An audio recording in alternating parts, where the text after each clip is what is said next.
Okay. Hey everyone, this is Andreas Pokochakai. I'm your monitor tonight. As everyone's know, this is our usually Friday movie reviews. Tonight is actually my pick. I'm very happy that we're finally doing 28 Days Later, the 2002 British horror film, of course, directed by Danny Boyle, written by Alice Garland, and of course, it stars Cillian Murphy, Naomi Harris, Christopher Eccleston, and Brendan Gleeson. So,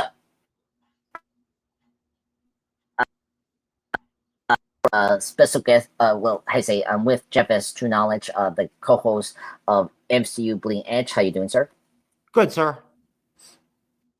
Yes, and Cyber should be arriving very soon for us. But yeah, so me and Jeff have been talking, briefly about this movie, and everyone's know 28 Days Later is a very highly influenced horror movie. I mean, if everyone wants to know how the zombies became fast and all that, how Dawn of the Dead became the remake of 2004 by director Zack Snyder, you have to think this film, 28 Days Later, highly re-energized the zombie genre. This is the movie that got us to Walking Dead. It got us to Dawn of the Dead, the 2004 remake, and also helped bring back the slow zombies back. Shaun of the Dead and George Romero's new trilogy, all that. So this movie is highly influenced, important horror film that re-energized the zombie genre, and still today, it's still going strong. We still get a lot of Walking Dead. The Last of Us became a major TV show, so yeah. So on the Walking Dead, the zombies never ran, right? They just walked, didn't they? The walkers. Yeah. Didn't they just walk? They just walk, but they don't do zombie fast, or zombie slow. They can walk very fast and get the victims. Okay, they're not. Yeah, because I remember. I know we're not talking Walking Dead, but that first season, Frank Darabont from the first season, showrunner, he wanted the zombies to be more smart. So if you look back in that first season, they move a little faster than later on the season. They moved a little bit more quicker, but they still didn't run. No. But the reason I connected that because you remember in the pilot where Rick I know what's his name, Robert Kirkman, say that it didn't influence The Walking Dead, but there were similar images, of course Rick waking up in the hospital post the apocalypse happening. Same thing here in this movie with Jim, played by Cillian Murphy, waking up in a hospital after the outbreak happened. So very convenient. Yeah, it's very Walking Dead similar. Yeah. So hello Cyber, how you doing, sir? I am good, sir. I'm good. How are you? Yes, I'm doing good. Very excited tonight to talk about this movie. One of my personal favorite horror movies in my love of horror, if you're a big horror fan. But yeah, so let me do Red Robin, kind of get your guys' opinions about this movie. Let me go with you, Cyber. What's your thoughts on this movie and in general the franchise? Now we got more sequels coming around to this franchise. Go ahead. So I think still out of all the films that they put out, this one is by far the best one still. I really enjoyed this one. I think this one was really fantastic. I love the cast. Loves, Cillian Murphy. He's fantastic as kind of the main character throughout the whole entire film. And I just really enjoy this film because it's just really fun, really different for its time. It was all done on basically a camcorder, how they filmed this, and it was all handheld and stuff like that. So that was really impressive. And for being, over 20 plus years old, this film still looks really decent. And I like the look. I like the aesthetic of everything. I like how they had it, take place over in Europe and all that kind of stuff. So I think it's a really fantastically done film. It's really great. And compared to the other films, like I said, I think this one's, still the best out of all of them. But I do think 28 Weeks Later is a decent one too. With 28 years later being an okay film as well. But definitely I think this one being the catalyst, being the first one, I still think out of all of them, this one is still the best. And I think overall it just was a really fun and probably the most entertaining out of them all. No, I kind of agree. I mean, 28 Weeks Later has one of the best horror openings. Like, if your friends, always tell you about what's the best thing about that sequel, the first sequel, Weeks Later, the opening of that movie is so fantastic. Seeing the affected, coming out like as a horde and attacking everyone in that small house is like very like intense and one of the best openings for a horror movie ever, behind what, like Ghost Ship or whatever that other horror movie that came out that same year, this movie. But yeah, and then 28 years later, a very mixed bag, but there's some good moments. The one part where Aaron Taylor Johnson's character and his son were trying to get back to the village, and then that one infected was trying to try to get them to that the water that was not yet deep. It was a really fantastic scene there. But anyway, Jeff, your thoughts on the movie, sir? And have you seen the other sequels? No, I've never seen them. Okay. Yeah, so I have no idea, but yeah, I mean the one film, the 28 Days Later or whatever, is, yeah, like I already said earlier to you, it's very entertaining, it's it has some interesting psychological like horror aspects to it, and it has some pretty intense brutal scenes of some dead people and some freaky scary shit, there's some decent violence, there's that one scene where the chick hacks the dude up with a machete. That's pretty bloody and pretty well done. Looks very realistic, when she like hits him, I thought that was very well done. And I don't know. I mean, the movie kind of like, as far as like the pace of it goes, it kind of like goes downhill at the end. For me, just the way that the movie ends, it's is not like doesn't hold up to like how good the movie is in the beginning of the movie, and like to the midpoint of the movie, So I don't know, the aspect of them going to like the military, compound and all that, when it gets to that part, I mean, I don't know. I'm kind of whatever with that. But the rest of the movie, with like Liam Gleason, in it, and everything, is good. I like it. And seeing all those shots at the beginning of London, like empty, like all apocalyptic looking and everything, is really, really awesome, besides like the video quality from like 2002, and sort of the way that, like Cyber said, the way that this movie is filmed, all like, hand camera almost, but yeah, it's definitely like, I can see why it's had, I guess, inspirational, vibes,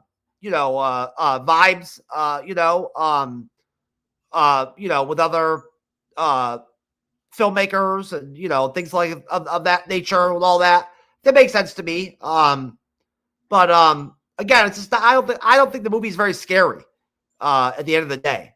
It's, for me anyway, my personal taste for the horror. I don't find it that scary.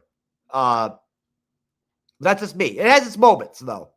It has its moments. Yeah, no, I understand. Yeah. I mean, horror is very, just like comedy, it's very subjective what you think is scary. And I totally respect that, because, I mean, there's other horror movies that, like, people like, I don't like, so, like, it's not, like, a big deal. So, I mean, you know, I mean, what do those things do to you when they get a hold of you? They just bite you, basically, right? Or they like puke on you and shit like that. You know, like. well, I mean, wait, does the Last of Us creatures poke you? Well, no, they bite you just like zombies. But anyway, The problem with 28 Days Later is they don't show a lot of like what the infected do to people when they actually get a hold of them. You know what I'm saying? They kind of like cut it. They go black before they show that. You know? yeah, the sequels. You know, we're not talking about the sequels, but the sequels do a better job of expanding the infected and like how they operate. You know, as a group or like how they infect them. Like for this movie, it's like okay if they puke you with the blood or you get cut with the affected blood, you automatically turn very quickly. In the new movie, isn't there like intelligent infected or something like that? Yeah. So 28 weeks later, so like 28 years later, they dubbed them called the Alphas. If you haven't seen the 28 years later, please turn off and come back. But like, so they call Alphas because so many years have happened. They start to adapt to survive. So, and then there's now a leader that like, how you say, leads the infected called the Alphas. So they're like the main leaders of this group of infected. And so, yeah, they started to become more intelligent and they start, doing things that usually like we do. So that's become a major thing in the new films. In the weeks later, they actually foreshadowed that the dad, his wife, again, spoiler with the plot, his wife had this like special genetic thing where she couldn't become infected, but she had the virus. She could carry the virus, and her son too. And he kissed her, and then he became infected. But then during the course of the film, he became like the first of like intelligent infected. So I just want to bring that up too. Like the first sequel did set up that for that new movie that came out this year to be more like that. Okay. Yeah, I know it's a lot to like just this. And yes, the infected do bite. The sequel, you see more of the infected biting people, just like a zombie. Like as Cyber brought up before the movie, 28 weeks later, the opening, like immediately we see infected like kill this one lady, and she or some infected bite her, and then she becomes the infected. So they start having more like zombie-like qualities, as we usually expect with these creatures. But yeah, and any more questions, sir? I can answer. I didn't have any questions really. Yeah. No, I'm good. Yeah. No. I answered that part with the like this movie. The effect is just like very simple, like like I think I understand. Yeah, I get them. Yeah. But yeah. Anyway, so let's get into the recap and just chug along with this. But yeah, so 28 days later, open on this very mysterious facility.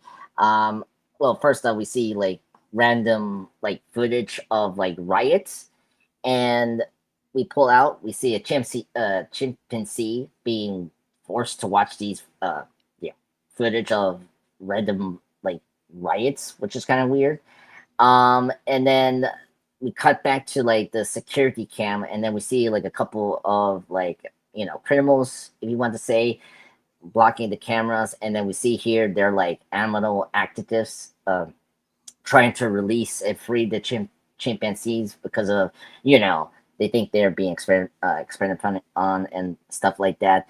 I read actually if you could check out my channel, I did a comic book series called 28 Days Aftermath. Good read. It's a good comic book. They actually explain what happened before the pandemic. Apparently, Buffett scientists were trying to cure this part of our brains of like the aggressions of anger and rage, because of the violence that's been kind of increasing that time. And so they created this mutation inhibitor to try to kind of control us a bit more calm, but then instead it turned into a more deadly virus, and so that's how the virus became, which we don't see in this opening. Like it's more like a natural thing that probably the virus was from these creatures. But anyway, so the animal activists, start taking pictures. They, one of them see the one scientist seeing them doing, what they were expecting to do, and he tries to run to the telephone, try to call the security, but not, became useless, and so he gets captured by them, and then he's trying to like warn them not to release the TMFCs because they have a virus. And then he's trying to explain them about this virus. And unfortunately, just horror 101, they're so confused about like what the hell he's talking about. And so you get this like thing where he says that the virus is called rage. And then of course they don't believe him, and they one of them start to open one of the cage with the CMC, which is not good. And then of course the guy is pleading, please don't, they have something in their their saliva, and they will affect you and all that.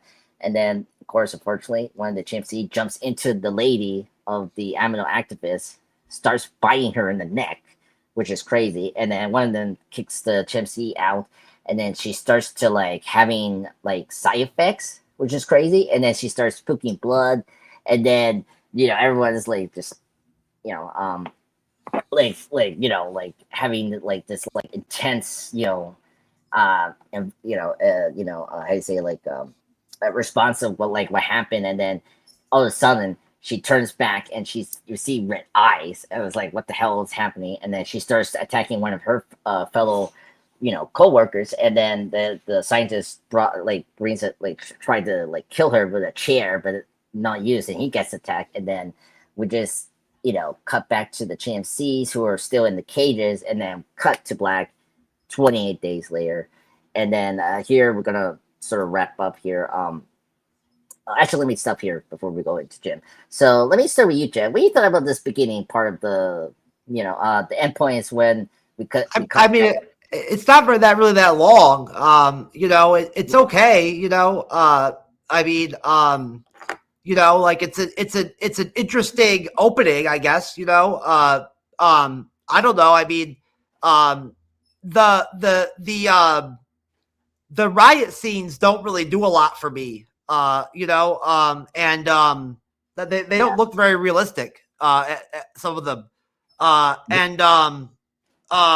mean, the stuff with the chimpanzees or whatever is okay, I guess. I mean, the chick getting bit and all that, and like becoming the first infected or whatever, it's all, like I said, it's all very interesting. But I don't know, it's just an opening, it's not all that long, and then it's over. So yeah. I don't know. I really like this what do you call it?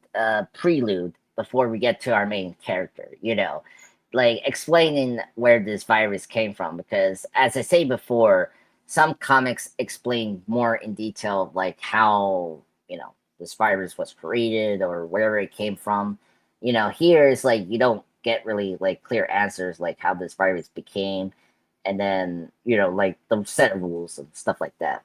Like, we'll see what he affected. So I think this opening is really intense. I when I first saw it, I was like, whoa, what the heck is happening here? Like, because I didn't know this was like a zombie movie, which will get out later. Like, so many of the filmmakers are saying it is not a zombie movie.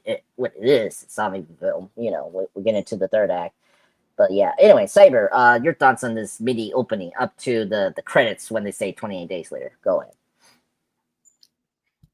So the beginning of the film is very interesting, simply the fact that it really gives you kind of an insight into what really started everything, and that experimenting on these chimps is basically what caused all this. Once again, if you go look at real epidemics that have been in real life, such as AIDS and stuff like that, they all started with mutations on animals and were used for that kind of stuff. So same kind of similar principle. So they use kind of a reality here to start this film off. And I think that's very strong, especially in 2002.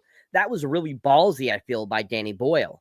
And I think that was a really clever way of starting it off. And then showing these apes, basically watching all these weird videos, stuff like that, to desensitize them and all this kind of stuff. And then when the people start deciding, let's open the cages, you're just like, are you a fucking moron? Like, what the hell is wrong with you? And it's like, you get what you deserve, and you just started the next epidemic. I'm like, what an idiot. And so, like, you're like watching it going, you know, you're thinking to yourself, like, what kind of fucking idiot would do that? Like, seriously, like, are you that dense? And I just remember thinking to myself, like, I'm like, well, you're an idiot. I'm sorry, but I'm glad you got bitten by the chip and turned into a zombie, because you deserve to be dead, sir, because you're an idiot. And but just that whole sequence was really interesting, to how dark and secluded it was, how it really shines and shows off what all is going on in there, and kind of like how that's a very seedy looking place and all that kind of stuff. And you know, just the way that the chimps are acting, you're like, those are not normal chimps. They are not, there's something wrong with them. And just like how they got the chimps to do what they did in that scene too, I think was really impressive as well.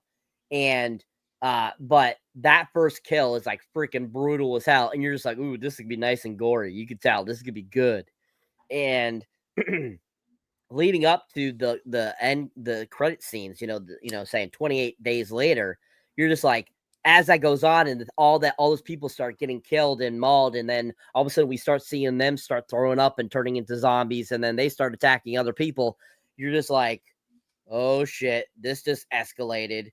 And it's just boom, right out of the gate. You're like, ooh, this is awesome. This is intense. This is good.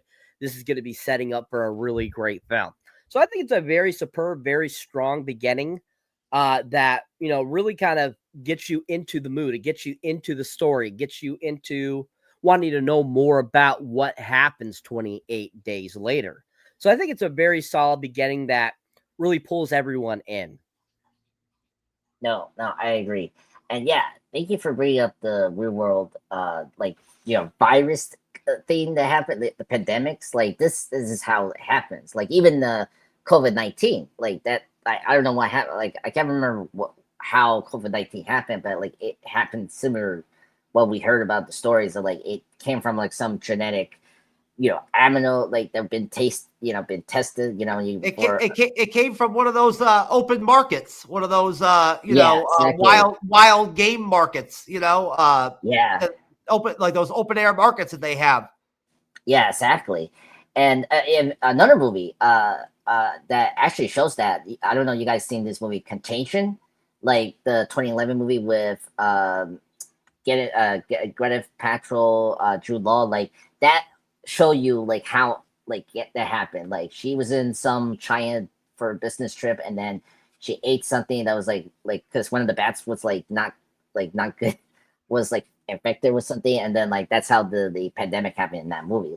Like that's how it is. And during this time, it's been a while. I remember the UK had like a pandemic going on this time. One of their population of cows was being very sick, and they were starting to like create a virus. And so this like was a real thing that was happening in the UK. And I don't know if that influenced the writing for Alex Garland to make this movie.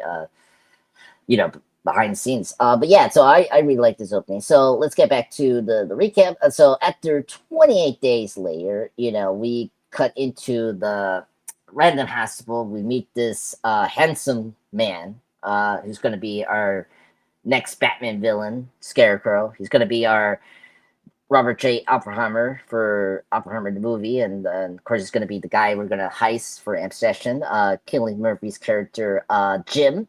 He is this bicycle carrier who had like a traffic accident, and he fell into a coma before the outbreak happened, which is crazy. So he wakes up in the hospital,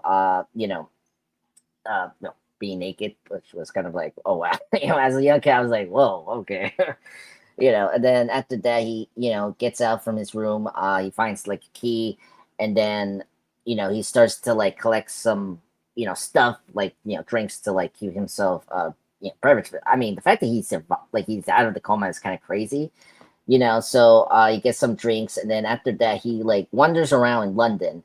And this is something that Jeff brought up before, and you, Saber, you know, or like, you know, the one big thing that, you know, that's so iconic is seeing London deserted, like crazy. If you have ever seen the behind the scenes stuff of 28 Days Later from DVD or like in YouTube, they didn't have permits to like shoot like this like empty streets. They had to do it guerrilla style.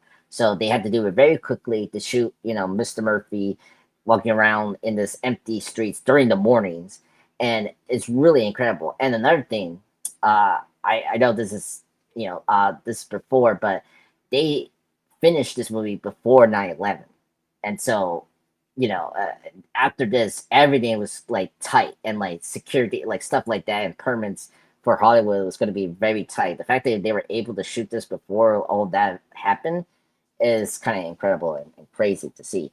So you see him running around in London, which is like totally scary and like, oh my god, something that could happen and actually has happened before. Look at COVID-19, like literally everything was like deserted. So that became a real thing.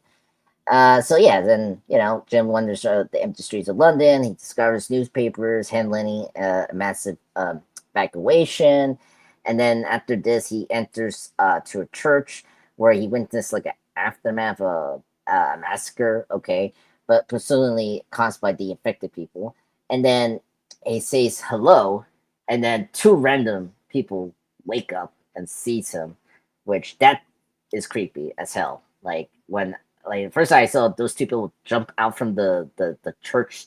I don't know what you call it, those chairs, but like in the church. That was like really creepy. And then all of a sudden you hear some noise was coming up towards Jim. And I was like, what the hell? And then there's a priest came out. At first you're like, what the hell happened? And then you see him making this noise and the movements is like, oh my god, he's infected. So this infected priest like comes to Jim. Jim, I mean, look, your reaction is like, I need to hit this guy. He's gonna attack me. And of course he attacks the priest, and then he runs out, and then a bunch of the infected go chase after him. But in the like last minute effort, two survivors rescue Jim from the like a bunch of infected. They throw this what you could say cocktail bombs at them, and they explode this gas station, which was like, wow, like really spectacular. And then they introduce themselves to their names is Celine and Mark, and who takes them to their refuge in this like shop in one of these tunnels in the trains or something like that. And yeah, then after that, and this is the wrap up here. So Jim is, thankful for them. They, Celine is asking Jim, like, who are you? Are you, a patient or, and Mark thinks he's a doctor, and no, he's a patient. And then here they explain to Jim, like, what happened to Great Britain and England in general, that something happened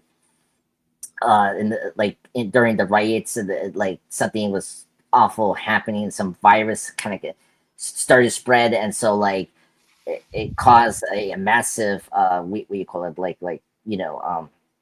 pandemic crisis to UK, where everyone became affected, and like society completely break down the UK in like 28 days. And so they told Jim that he's like the first person in a while, like in a couple of weeks that hasn't been affected. 6 days. 6 days, right? Thank you. 6 days that wasn't affected. So yeah, and Jim is like, because he came out of a coma, it's hard for him to adjust this kind of news that there's no government, like something I had to bring up, because I didn't know this until the new movie came out this year, that they were quarantined, because we don't know yet that like is the whole world infected, the whole like US, like we don't know like if the whole world is being infected or not. So they think that the world kind of went downhill. So but Jim requests the group to like travel to Deptford. This is a location where his parents are at, because he needs to know his parents either die or survive. And Mark is suddenly like coming for their families are dead, and that's such a big risk. But they decided that okay, fine, we'll take you to see your dead parents, and that's our next scene. So let me stop there. Jeff, let me get to you. So what are your thoughts about this, part where Jim is waking from the hospital and the end point is where he gets the information about like what happened to the UK by Celine and Mark, the survivors that saved him from the infected. Go ahead. Yeah. I mean, it's one of the coolest looking sections of the film. Him waking up in the hospital and there not being anybody there. For that whole section that he's walking, those are some really great shots, and they look really great, and like very historic, and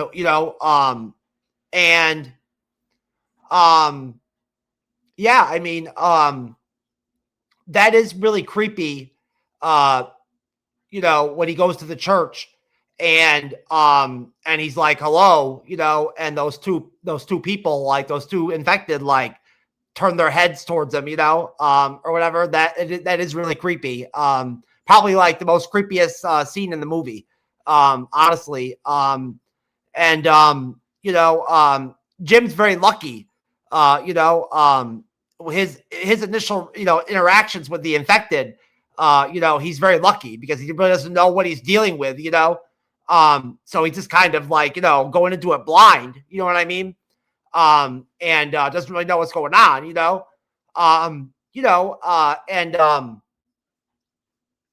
it's crazy. He's like, subsiding on soda, like that's all the food he has is like soda,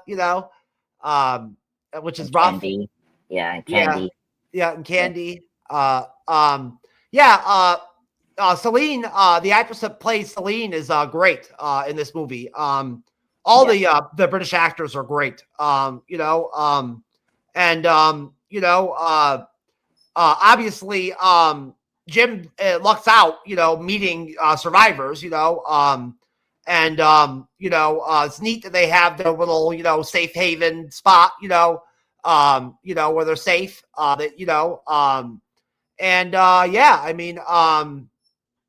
it's interesting, imagining, them surviving this whole time, out in the streets, the scene where, they firebomb the infected, is pretty cool. Although it looks like there's a lot more of them than two in that scene, honestly. It's weird, but, 4. Yeah. You think there's more people than that are in the group than there are two. It's weird. But yeah, that's pretty much it. It's a good, introduction to Jim and everything, and Celine, and all that, which is important. They're important characters. So, it's good. Yeah. No. Really good. I think, yeah, I mean, I don't know if Celine, they had like a group before and they got killed by the infected. Yeah, it's very interesting. It was only the two of them, but yeah, what are you gonna do? Cyber, your thoughts on Jim being awakened up to the end point where Jim is rescued by Celine and Mark and getting explained about the outbreak of the infected of the UK. Go ahead. So, my first outing of Cillian Murphy, I didn't expect to see his cock. That wasn't my first like outing I wanted to have of him, but that's what we got. Yeah. But at the same time, I was like, okay, this Irish guy, he's willing to show it. I'm like, that's got to be a true actor. That's got to be a great actor. But anyways, but yeah, see, I was like, I don't know why the hell he was naked. I'm like, he's supposed to be in a hospital. Shouldn't he have been in a gown already? Yeah. Like, why is he naked? I'm like, what the hell? But anyways, that first kind of like, him waking up in the hospital and you're just like, this is odd and strange and nobody's there. There's nothing going on. There's no sound. And he eventually gets up and everything and starts making his way around and seeing what things are going on and stuff like that. And you're just kind of like, holy shit, how the hell did he survive not getting attacked by anything? while he was there, because apparently he's been unconscious this whole time. And it was kind of interesting and funny at the same time as, I was like, you're kind of like, he's kind of probably thinking of something like, what the fuck is happening here? Like, what the hell? Like, he's like, you could tell. And he did such a great job expressing how he was so confused, like what was going on, why he hasn't seen anybody, why there's nothing going on. And the fact that they were able to, when they were filming this over in England, to get the certain streets completely blocked off so nobody was going down it, so they can make it look like it was desolate, was freaking awesome. And that the first initial reaction to Killian and him not having really any dialogue or anything, you're just kind of like going all by his expression. I think it's absolutely fantastic and really shines what kind of great actor he is. And basically making his way and kind of his adventure until he gets saved by our other two kind of like main characters, and then basically explain what happened, what an outbreak happened and all this kind of stuff, and you're kind of like, okay, and I love how he reacts to that and how he's kind of like oh, okay, like he's like, okay, that makes so much more sense kind of deal. That's like the expression I feel he gives off. But I think him and his interactions with the other two are really fantastic. I think they act really well together. And I think that, it's a really fun, fantastic time. Not only do we get to see some interesting interactions, we get to see zombies and all this kind of stuff and kind of some great action too between in the sequence.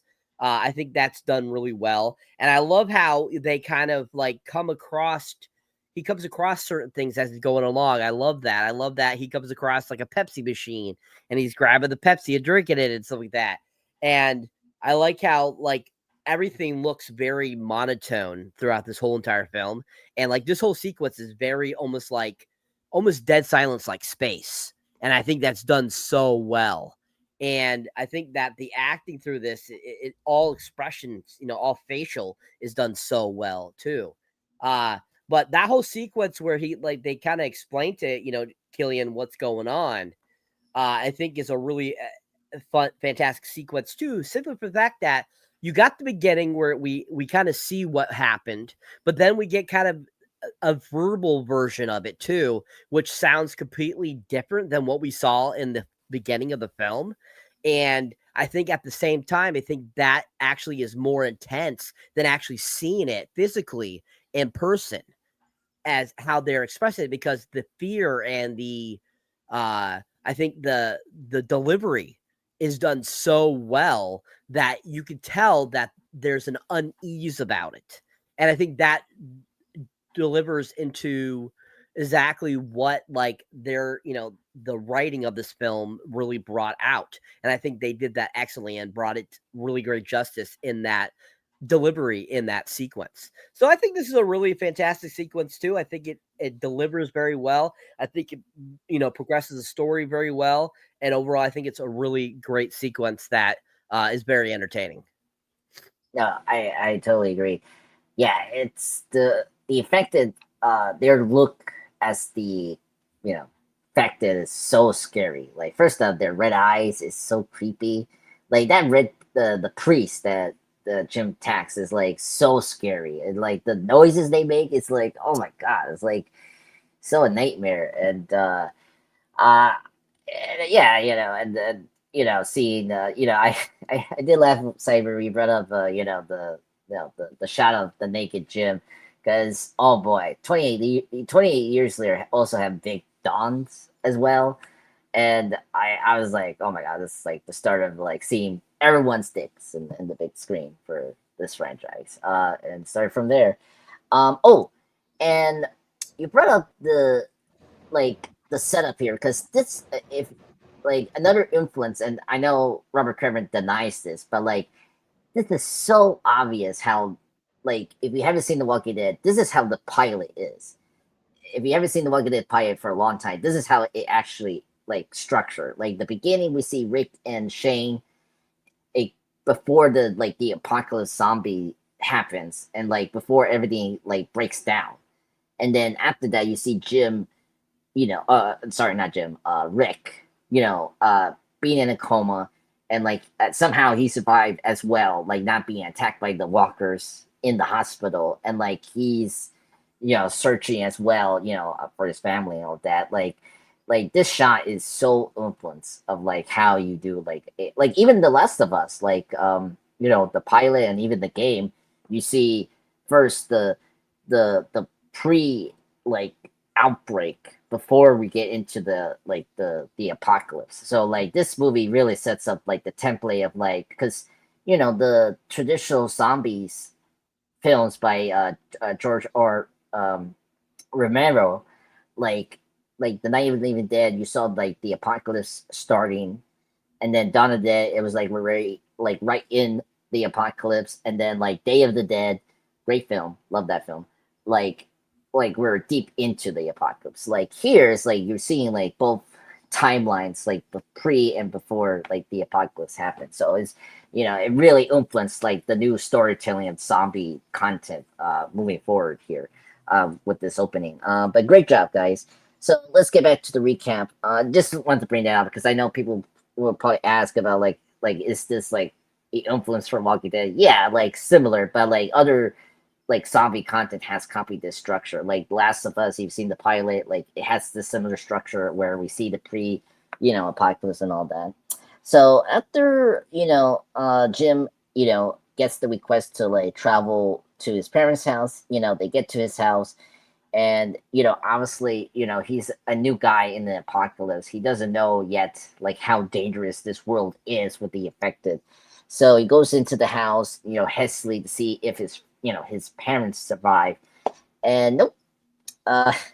This movie is very depressed sometimes, like very sad, and this is like the saddest part. So he sees his parents in the bed, they die by suicide, and oh my god, seeing their like skeleton bodies was like really dark. I didn't expect that. I like that was really sad, and oh my god, Honest Garlic, great writer. He just knows how to like puck your hearts. I know that you start teary eyed, but when Jim takes like the baby picture of him away from the parent's body, and he reads the note like, "Oh, we're now sleeping with you. Don't wake up." And I'm like, "What the hell?" Like the saddest moment of time, and I feel so bad for Jim. Now he lost like literally everything: his life, his parents, like the whole world is like dead shit. So really sad time, and this is where I actually like this movie because I like how we take our like the quieter moments before we get into like the zombie action, and hearing Mark about like how his family got killed, how like money was useless now because like no one cares, like everyone wanted to get out of the UK and all that, so money didn't matter at that point, and then telling how like I knew which one is the infected and like which one was noble, like really great storytelling. So then after that because it was getting dark, they decided to stay at Jim's house. And then Jim was it like he puts like a candle, and like he reminisces his family memories and like walking around and like pictures and all that, and you see like a flashback of him like seeing his mom getting back to the groceries and all that. But after that, because the candle is drawing some attention, it draws one of the affected neighbors to the house, and so they attack Jim. But thankfully, Celine and Mark kills them. But Mark is bitten while eliminate them, forcing Celine to kill him. So Mark gets killed by, as Jeff said before, gets chopped up pretty badly by Celine, which I was like, whoa. And yeah, so then after that, Jim and Celine get out of the house, and one of the cool things about this is like how the infected like does affect you by either a simple one drop of blood, you're infected. So that was very neat to see that with Mark getting bitten. By the way, I don't know how he gets bitten, like how that was a bad mark, but okay, he's infected, so he gets killed by Celine. So after that, Jim and Celine walk down in the streets of London, and of course Celine talks about Jim how like you always have to be prepared to kill someone in a heartbeat, and Jim doesn't see eye to eye Celine's like method of like killing someone right away, because of the affection and all that. But after they go up to like a tower, they like see like a makeshift single lamp and a flap belong to like a how you say a single lamp, or what's it, not a simple lamp, a bunch of Christmas lights lighting up in this building. And so they see that, they go over there, they walk, but Jim, as Jeff said before, he's only been eating candy and drinks, so he's like crashing down. And Celine, because he thinks Celine doesn't care about him, so he didn't like say anything until he couldn't just like continue walking. But before they I think Celine offered him like more sugar by drinks like Pepsi and some other drinks that there were probably British drinks that I didn't recognize. They hear the infected coming up from their like routine, and so now they run up to the stairs, which is kind of nerving, and you see the walk, like the infected. Oh my god, I'm gonna say walkers, but the infected climbing out with those like what do you call those carts, shopping carts that you usually use for like malls and like food markets. They climb up there, they go to the stairs, and then they meet up Frank, who's played by Brendan Gleeson. He tells them to go to one flat. He lives with his daughter, who's named Hannah.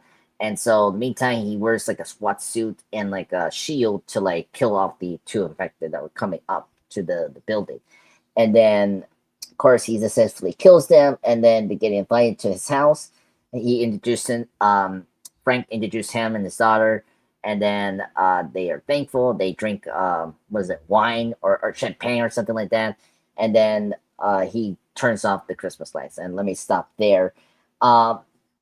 So let me go back. Let me go to you, Jeff. What are your thoughts on Jim discovering his parents' death, and then the end point is them meeting up with Frank and the daughter in the building? Go ahead. Yeah. I mean, like I already said before, the death of Mark or whatever is probably one of the bloodiest, goriest scenes in the movie. So it's pretty solid. I like that.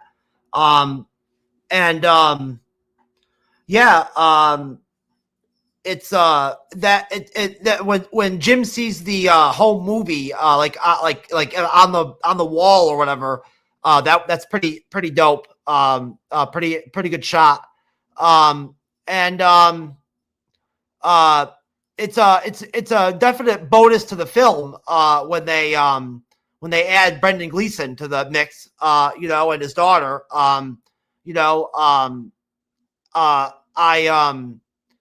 I like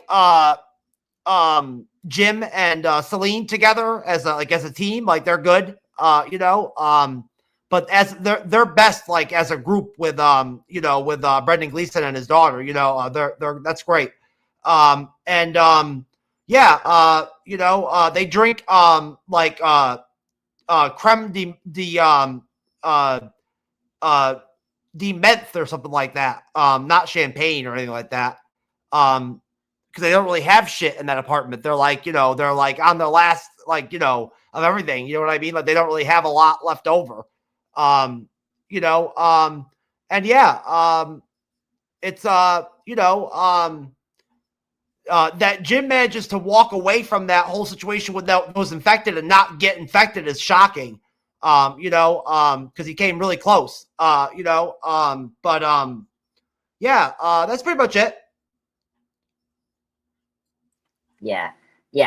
I'm surprised he was able to run to that stairs, because he was crashing down, like he was crashing because he didn't have like too many like fluids in his body, like because he's coming from the coma.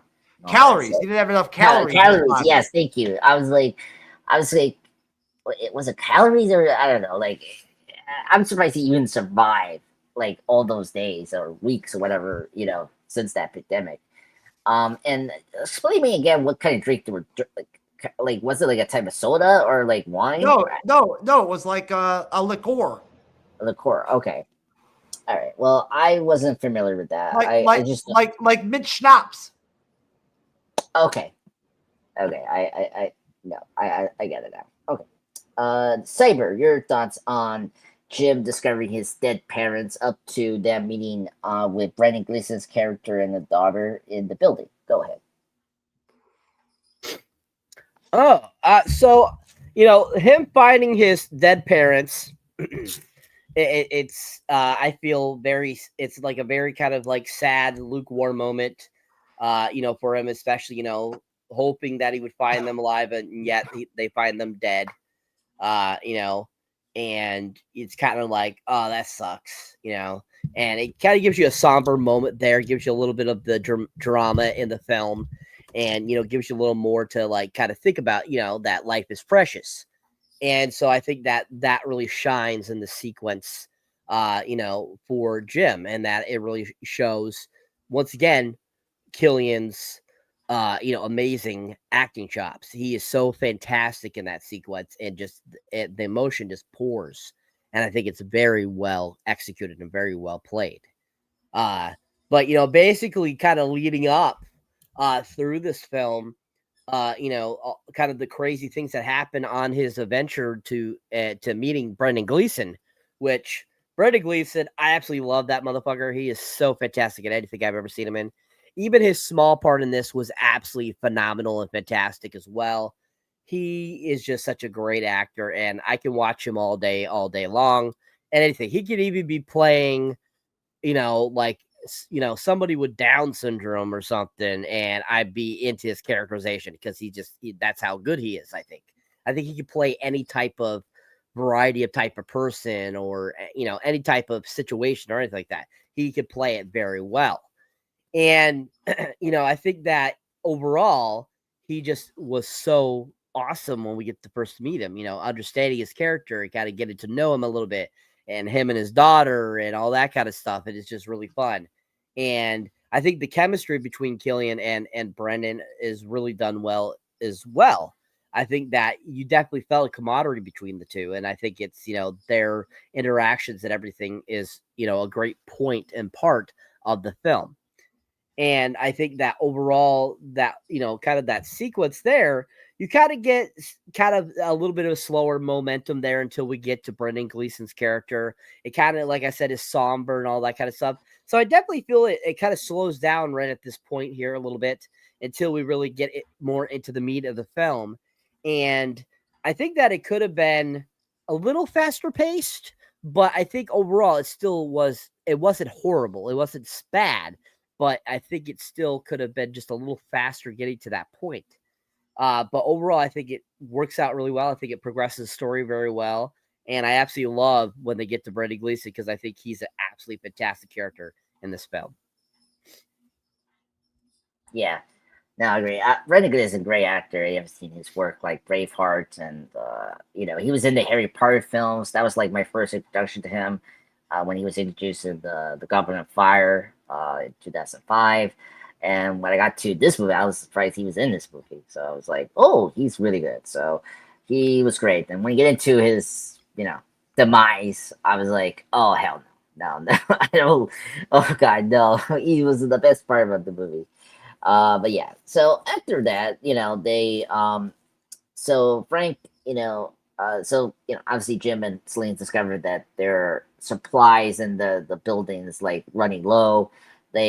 Frank explained to like Jim that they lost their water like a couple days ago. So, they had to go for a bucket if they had to go to the bathroom, or, all that usual bells and whistles. And then he takes him up to the roof where he sees this bunch of buckets. And apparently he saw this like a Natural Geographic thing, whatever, like how to like produce some water. But because it hasn't rained in the last few days, so desperate times and desperate measures. So Frank shows them this military radio broadcast.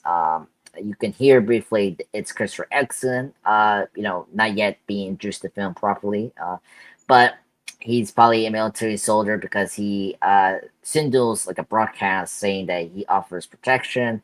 There's salvation from the infection, and apparently they're at a blockade outside of Manchester. So Frank has a plan to like take him and Hannah to the blockade, and but of course he's worried about if something happens to him, Hannah's going to be in danger. So he asks those, Celine and Jim to like join them if if anything happens to him, they can take care of Hannah if something happens to him. Wink, wink, foreshadow to his demise as usual. So they agreed. So they all joined together, and this is the fun part of the film. You see them like join themselves. You see here they do like some shopping in the market, but then we get a great this part here. We get like a really great affection action scene where they have to go either up to a tunnel or like so they go to this tunnel here, which Jim proposed like let's go the other way around where it's light and still sunny, where Frank decides to let's go into the tunnel briefly because we can go quickly as possible. So they go over with a bunch of cars that like literally like are packed they because I think some people like made the cars into like blockade in the tunnels, so they had to like drive over the cars, and then of course they get flat, and then Hannah goes underneath trying to get like a new wheel in the taxi, and then all of a sudden like these rats come in and like oh my god, rats. And then Celine says like, oh no, the rats are running away from the infection. So like now they have to hurry up, get this new wheel up, and then slowly and well, it's not slowly, quickly the infected are coming very like fast to their like location, and then of course Hannah gets the new wheel up. They get in the car and they like survive from that in a herd of infection. Great scene, very intense, not scary, but like it's very like like I mean very quick of like, oh my god, the infection are coming. And then that's where they go into the market and get some supplies and food and all that. And then you see them traveling to like the outskirts of the UK. Very beautiful. I've been to England. It's a very beautiful place. If you've been there, it like the land's like a lot of like green area, like very fresh and really beautiful locations. And you see that in this film. Like you see the beauty of the outskirts of the UK because it's really really beautiful there. So and then they stop like this one like gas station to get gas. Jim goes into this gas station where he encounters a child infected. And I don't know if the Dawn of the Dead got it inspired to have like a baby zombie. This I was like, oh my god, infected child. And just a little trivia here. I didn't notice this until later on in my rewatch. But if we like hear clearly, I know the affected child is making those noises as usual with the affected. You can hear him saying, "I hate you." Like just very quick, very interesting. So they do kind of speak, but not. I mean, that's the thing. The new movies will probably do something with it. I don't know. But the kid did say something. Did say "I hate you," and of course Jim kills the kid, and then he comes out from the gas station, and then they go back to their route to their road. They stop again. They enjoy the beauty of the outside world. They see a couple horses, and then this is where I agree with Jeff. Jim and Celine together is really great. You've seen their romance building up to this point. She starts to care more about Jim, and this is where she starts. She did like a little kiss on a cheek on Jim, so showing that they're starting to get closer. As a couple, and then after that, they sleep. Jim and Hannah had trouble sleeping, and so they ask Celine, that who apparently is a chemist, has this bunch of bag of drugs or pills to take for like a proper sleep. And of course Jim has a nightmare. He gets waking up by Frank, and then after that he wakes up again. He missed breakfast, and then after that they travel again, and this is where they reach to Manchester. And then after getting there, they just find the blockade deserted. By the way, there's a quick shot of Manchester being destroyed. It's been completely blown up. Really cool shot there. Then after they arrive there, there's nothing there. So Frank is very frustrated. And this is the wrap up where Frank gets killed. So Frank is so frustrated at the reveal that there's nothing in the locked gate. He kicks a gate which has a dead infected body on top of it, and because he got annoyed with a crow, I'm like, come on, dude, like let the crow do his thing. And of course, he kicks the gate, and then one blood drop hits his eye, and bam, he's completely infected. Hannah's there, and his last words, "I'm sorry, I got angry," and then he says he loves her, and then after that, he pushes her away, and he starts, getting infected as usual. And then Celine and Jim comes around, and Celine tells him to kill him because he's now infected, and as he warns others to keep their distance. However, hidden soldiers, like these ninjas, they just pop up, shoot Frank to the to death. So they killed Frank, and yeah, Frank is dead. And this is the saddest moment in the movie. I'm like, come on, Frankie was a great dad. He was going to be like a surrogate father to Jim, and then now he's dead. So that's my end point here. Let me get to you, Cyber. What are your thoughts on this part of them traveling to the military base? The end point is Frank getting killed and getting before he turned into an infected. Go ahead. That's the end point.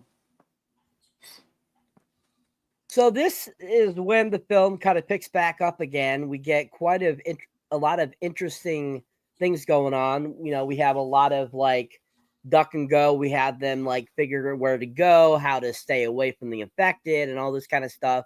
We see them kind of bonding along the way, and making their way to the military base.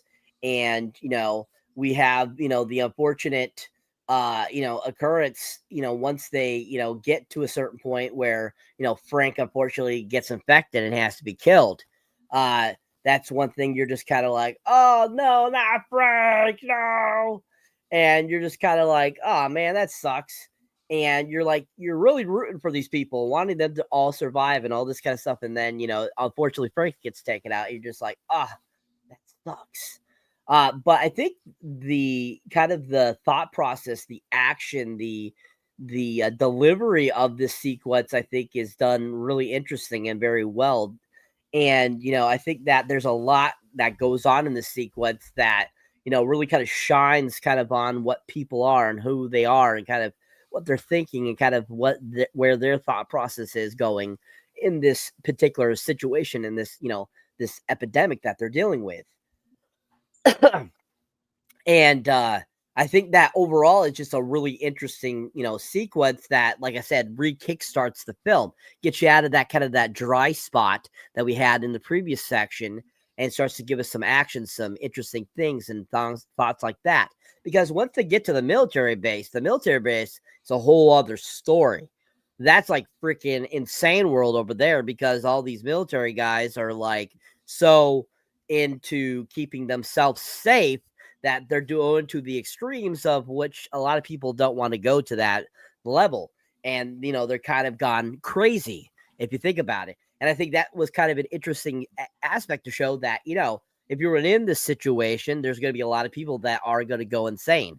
And this is a prime example of that, which once again, you could do that as a real world situation, with what we dealt with in 2020. There was a lot of people that started to lose their minds.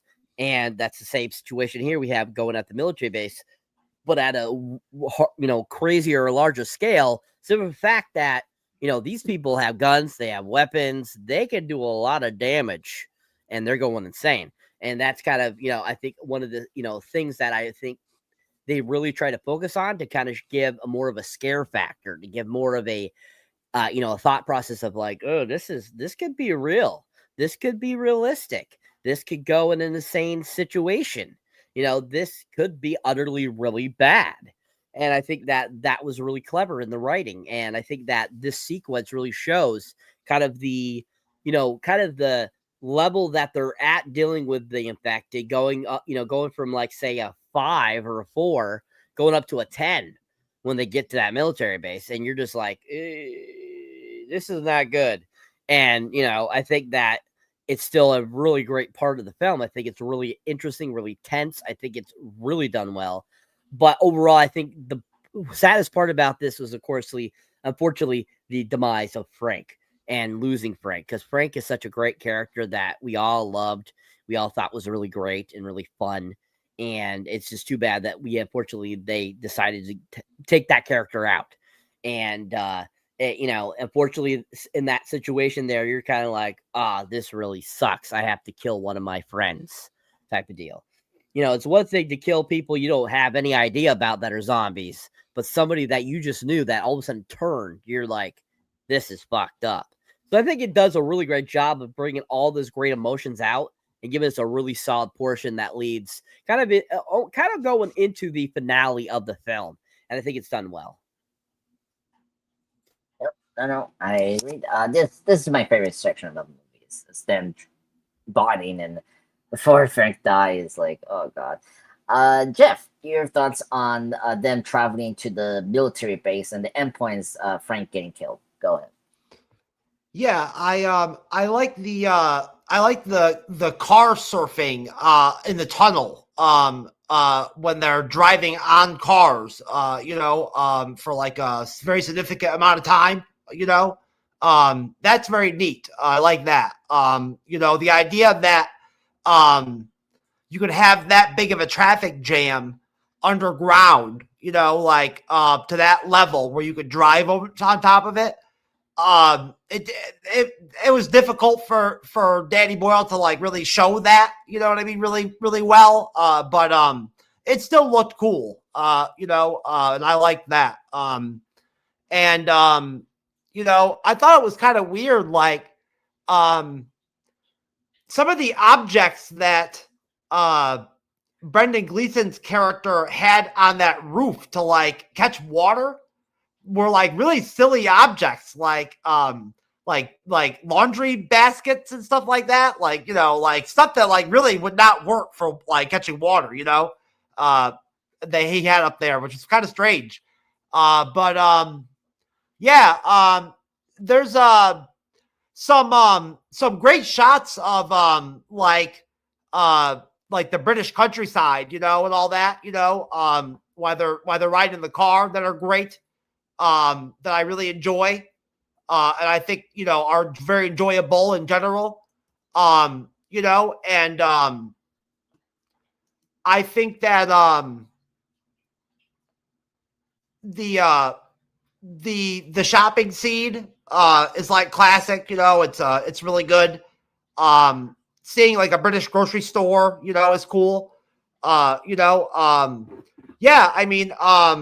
The way that Brendan Gleeson's character gets infected is crazy. And then it's really sad for him to have to get killed. He's a great character in the film. So it is very unfortunate. I had a bad feeling about the military base deal the whole time, like from jump. When the first time I ever saw the movie, I was like, I don't know about this military broadcast on the radio, the scene with the horses and all that is pretty cool,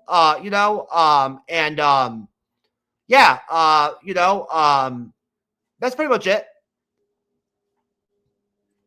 Thank you.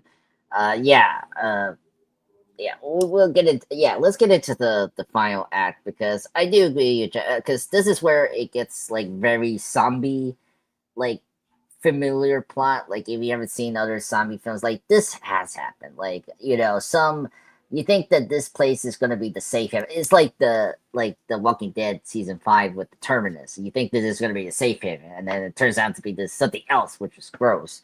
And this is really far gross than Terminus. I'll take cannibal group over soldiers forcing these girls into sex slave, which is unfortunate. So so the soldiers bring Jim, Celine, and Hannah to the heavily fortress house under the command of Major Henry West, of course played by Christopher Eccleston, great actor, has worked with Danny Boyle before, Shadow Graves. And of course, we all know him as the Doctor. He is the first Doctor for the new reboot that happened a couple years before this movie has released in 2005. So he's before Tennant took over the Doctor after him for that one season he was in.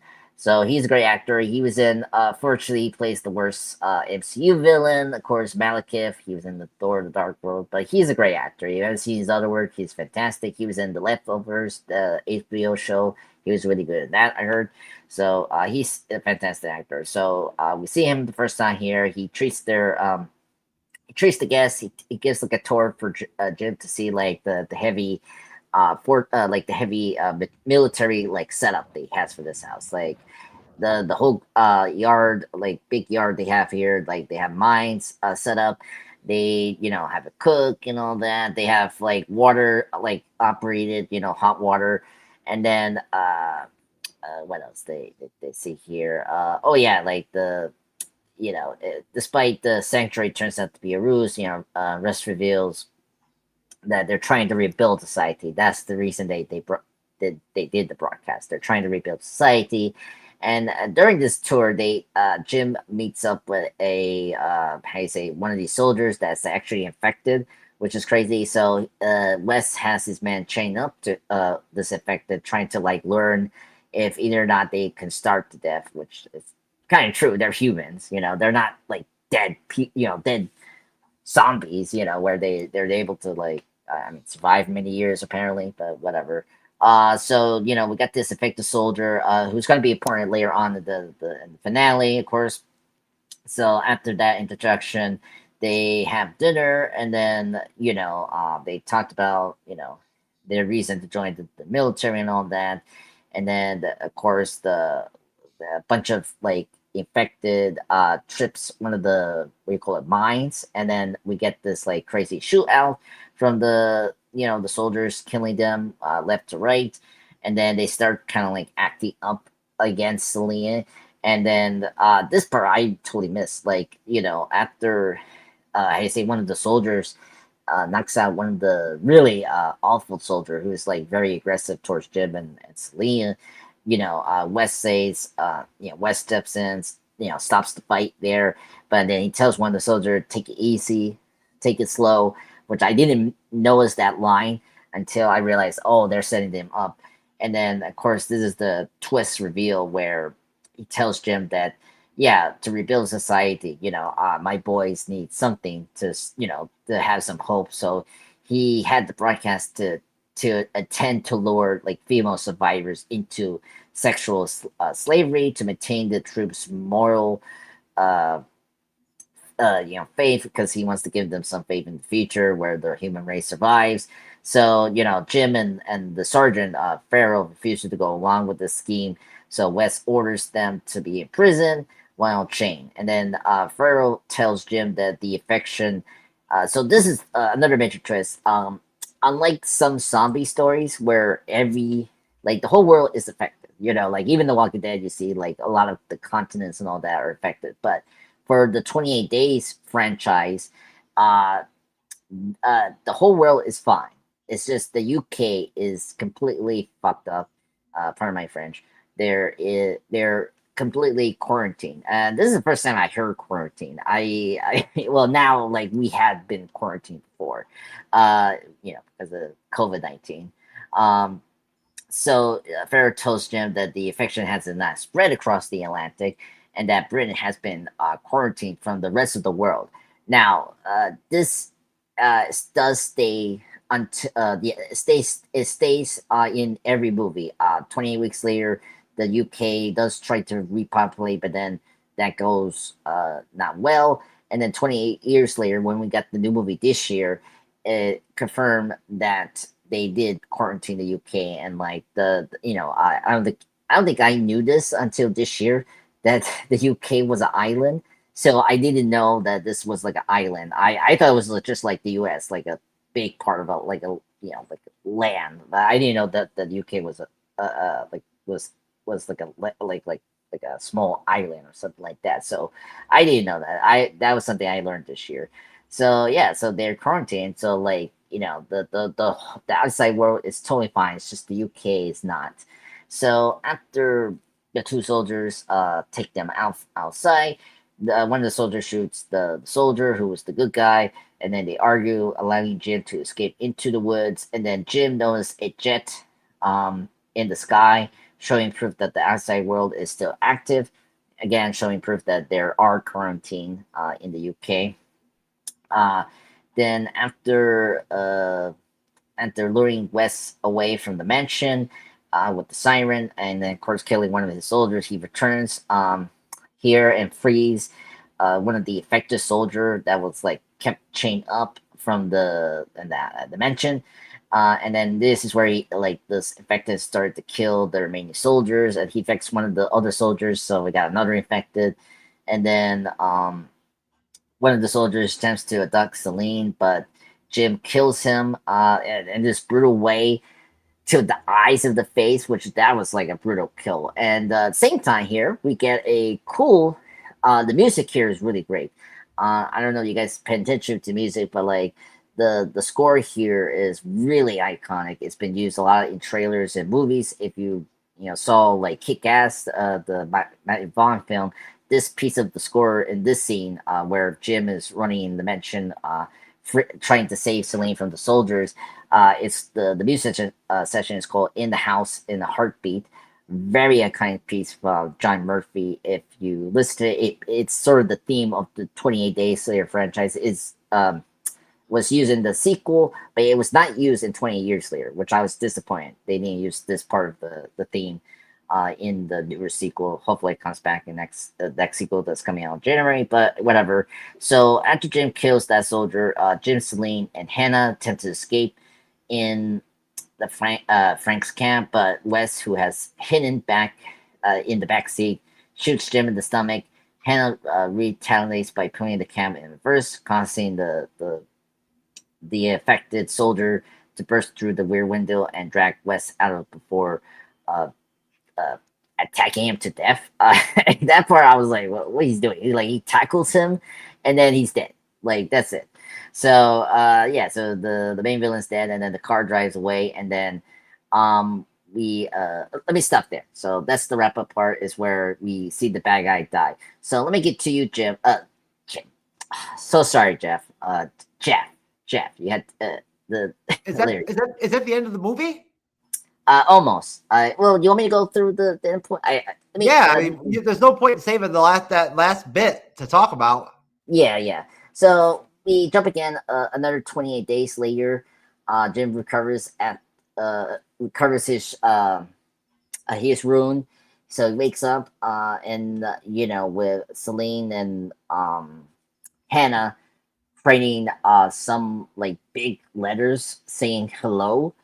And then we see the jet again. The jet is like looking at the area that we're at, and then we see like the affected are shown laying on the roads, dying of starvation. And of course, as the jet is flying overhead, Jim, Celine, and Hannah unfold the huge cloth banner spelling the word hello.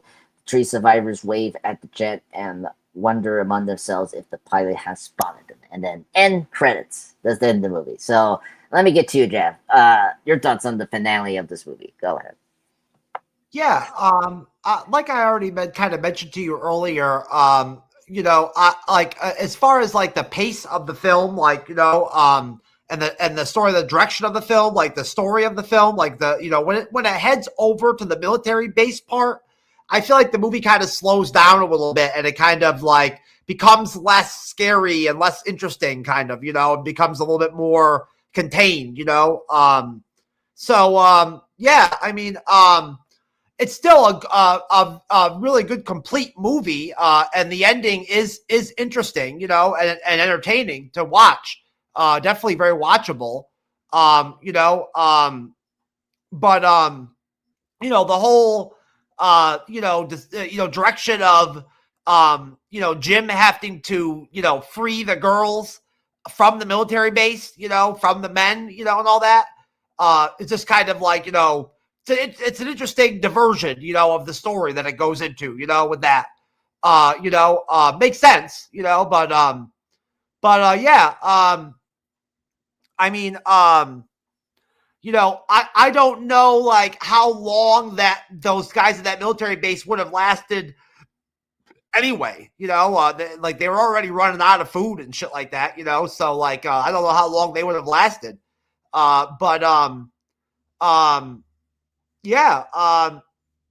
I mean, it's definitely like pretty intense, you know, when Jim, you know, shows up all bloody and everything, you know, like you know, and sneaks into the base and all that and sets the infected guy loose on them, you know.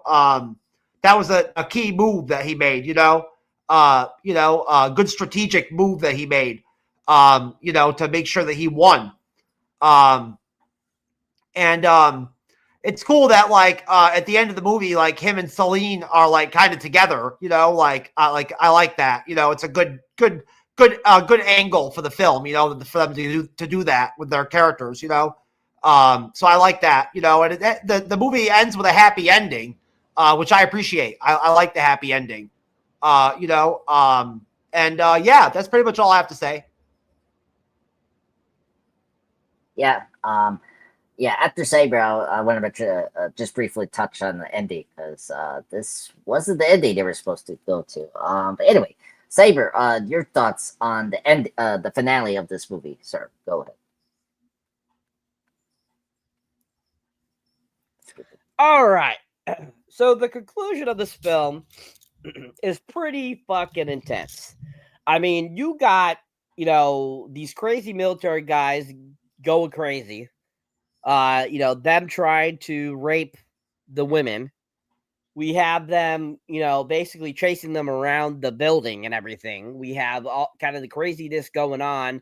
We have, you know, Cillian Murphy and, you know, the other, anybody else that's still with them battling against these military guys around this base and everything while dealing with infected that are around the building.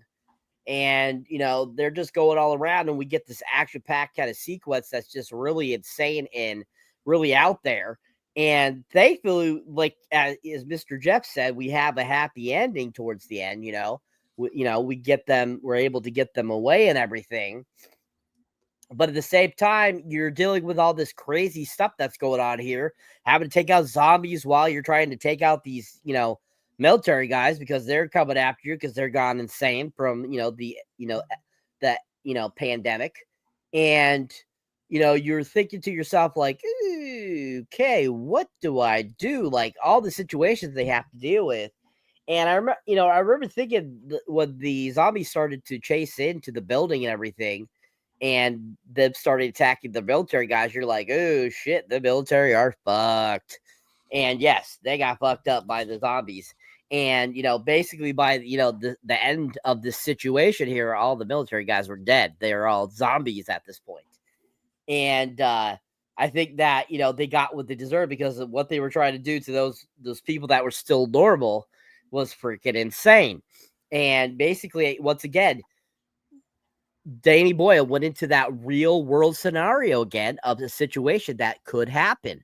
If a big situation like this happened with some sort of virus or something, because that is, you know, in reality, there's a lot of times in situations of war and stuff like that, crazy shit like this goes on.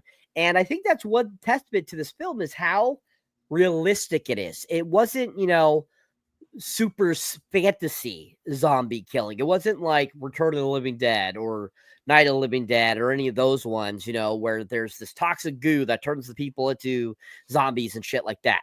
This is actually like if a real virus from monkeys was to get out and cause people to become rabid, basically. So that's one thing about this film, too, that makes it so amazing, too, is that fact that it is based on real world science. And I think that's so awesome. I think that makes it even more scarier for those that find it scary. Now, you can watch this whole film, and I'm sure there's plenty of people out there that think it's scary.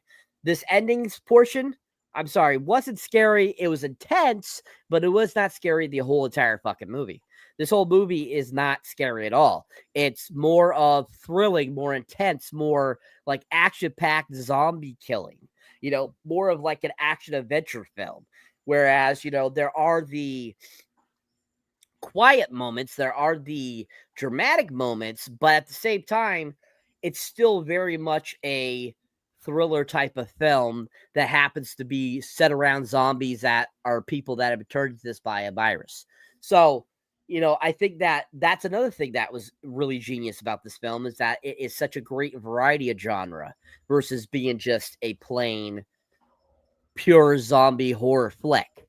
And I think that's another reason why, it's so fantastic. But this ending portion, I think they could have done more with it. I think they could have cut some sections off to make it go a little bit faster because I do think that some of it dragged on a little too long. But other than that, I think that it still gets to the point. It gets you to that happy ending where they get away. And I think overall, it's just a really fun film that overall just worked out really well and was very entertaining and enjoyable. And I definitely would have to say that like a portion of this is probably my least favorite of the film, whereas the very end is my favorite portion because we get a happy ending, which who doesn't want a happy ending in a film in such a situation like this? You want the people to either get away or find a cure or something like that. So that's something that I'm glad that they ended up doing for this film. And I think that worked out very well in their favor. Thank you, Cyber. Yeah. Yeah, the ending's nothing special. I mean, it's very, typical, zombie, whatever you want to call it, like, typical horror ending that you're gonna expect this type of film, and don't be surprised. That's like, like if you've seen so many zombie films and horror movies like this type, it's that type of ending you're gonna get, and it works well. Like it's executed well, but it's not like like this like special ending. It's just a very decent ending that works well in this type of film. And yeah, and before we head out, I just want to briefly say, I just mentioned before I got to say Cyber to Jeff that this wasn't the ending they were supposed to go. This is actually the studio ending because the initial ending for this movie was actually Jim dying. So Jim was supposed to be dead in the initial ending, to like really come full circle to the film. Like we open up with him with the hospital. He comes back to the hospital dead.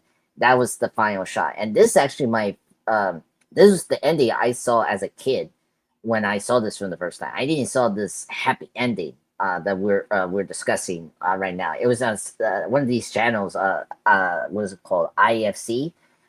They showed the alternate ending where Jim did die, the initial plan. But because of course the tests focus people or the test screenings didn't like that Jim died, so they actually changed it, and we got this ending. So I'm kind of happy, and especially if we're gonna get Jim back for the sequel, I'm kind of glad they went with this ending because I like the actor Mr. Murphy. So anyway, just want to bring up there's actually was like a attorney ending where Jim did die.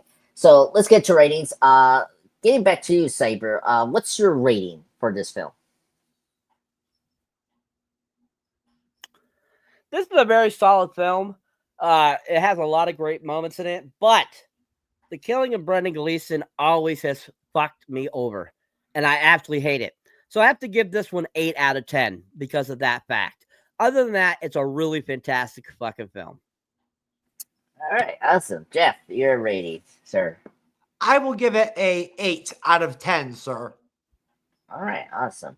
All right, I'm gonna shock you guys. I'm gonna be the Cyber tonight. I'm gonna give this a 10 out of 10. I don't care what you guys say. I love this movie.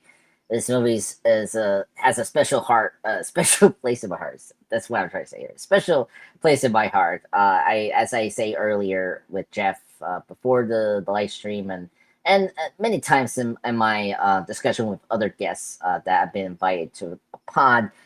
28 Days Later, and The Walking Dead, the series, the original classic, got me into horror. Like I was a little, I mean, horror was kind of hard to like get into because of the gore and all the violence and stuff like that.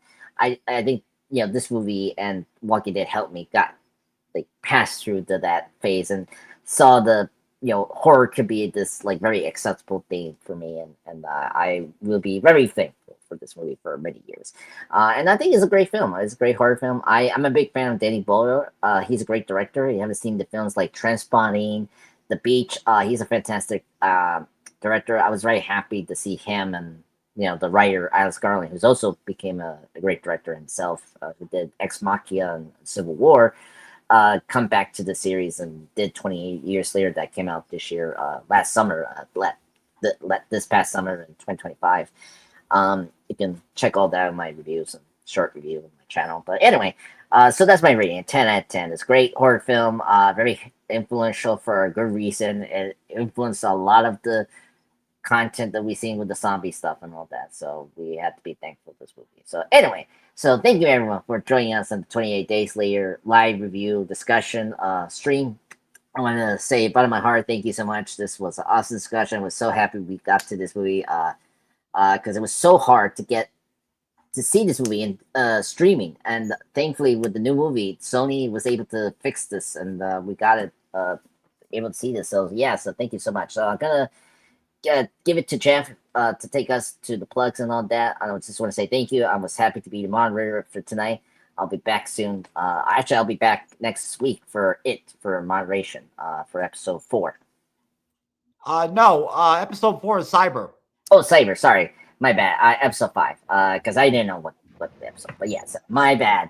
Cyber, do your plug, sir. Folks, if you join me here on the panel or as me as a moderator on the MCU'S Bleeding Edge, check out my solo content. You'll find me under Cyberneticshark. You'll find me on YouTube. You'll find me on X, on Facebook, Instagram, Threads, X, Patreon, Tumblr, pretty much any social media platform. But as you can see here, my main studio is the YouTube platform. As you can see there, my most 2 recent reviews, of course, are One Battle After Another and The Long Walk, which are both very interesting films. If you have not seen them, check out those reviews, folks. Anyways, if you haven't seen some of my latest trailer reactions, you can check out my Anaconda or Zootopia 2 trailer reactions. Those are absolutely fantastic ones I enjoyed making. Anaconda looks freaking hilarious and awesome. I absolutely love the fact that they made a remake of rebooting a 1997 horror film that was considered so bad. I think it's an absolutely clever idea. Check out that trailer reaction if you haven't. If you've been watching my shorts, I've been putting up a lot of AI Sora 2 shorts for you guys. My most recent one there, me as a Viking. If you haven't seen those, definitely check those out. Most recent mini review, of course, is for Predator Badlands. If you have not seen that, give that mini review a whirl. I will be getting a full-length review on that soon. Be having more stuff up for you guys soon. Just, unfortunately been sick. Have to deal with that. And then once I'm better, I'll get to reviewing some more stuff for you guys. So keep your eyes out for that stuff. And I appreciate you guys. Keep on watching. Keep on subscribing. You guys are rocking it. Keep helping all of us here. Of course, Andres the Pop Culture Guy. And, of course, the MCU'S Bleeding Edge. Andres. Yeah, I agree with Saber. Please support us to keep us going with our content. This is Andres Pop Culture Guy. I was your moderator tonight.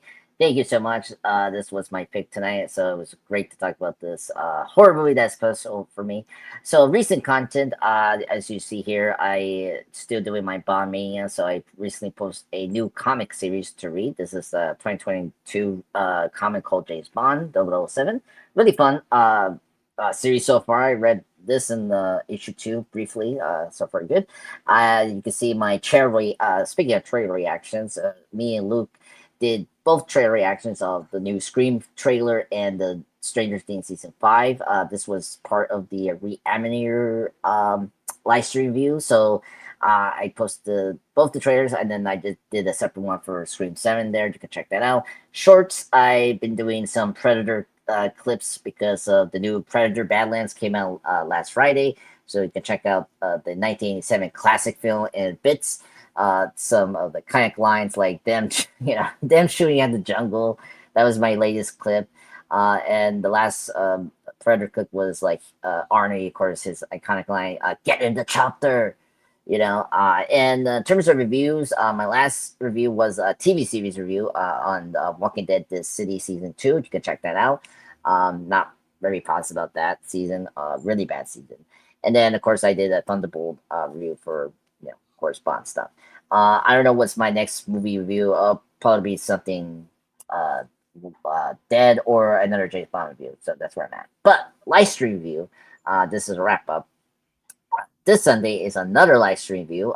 It's A View to Kill. This is for the last outing for Roger Moore. So me, Jeff, and finally, I'm gonna have guest stars. The Middle Edge reviews. Matt and Tim are gonna come over tonight, Sunday night, to have this discussion on this movie. So that's gonna be fun. And the last Bond live stream review will be Golden Eye, the 30th. So thank you so much for joining us, and please support us, and keep us keep us going for another couple of years. Okay, folks, and we'll be back next Wednesday for It Welcome to Derry episode 4 recap. Until then, we will see you on the next one.